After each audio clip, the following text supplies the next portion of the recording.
हजरत अली घोड़े पे बैठे निकले और जब उसके सामने गए तो जाके कहने लगा मेरा पता है। हजरत अली फरमाने लगे तू अपना छोड़, मेरा पता है तुझे, मुझे तू जानता है।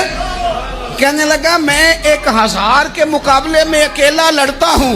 हजरत अली शेर खुदा फरमाने लगे पता नहीं तू किन से लड़ता रहा है, जाने वो कौन है जिनसे तू लड़ता रहा है, वो कौन 1000 थे जो तेरे मुकाबले में आते थे, पता नहीं। तो कहने लगा मेरा नाम मेरी माँ ने अमर बिन अब्द वुद रखा है। फरमाया छोड़ तू, मेरी माँ ने मेरा नाम हैदर रखा है। कहने लगा तेरी उम्र छोटी है, कोई बड़ा ला। फरमाने लगे ये तो जब पंजे में पंजा मिलेगा तो पता चलेगा उम्र किसकी छोटी है। अभी तू कहानियों से मुतासर करना चाहता है, तू चाहता है कि तू प्रेशर डाले और मैं तेरी बात सुनूं, तो मुकाबले में आ, डींगे ना मार, कहानियां ना सुना, दीवारें हिलती रहती हैं और दर कांप जाता है।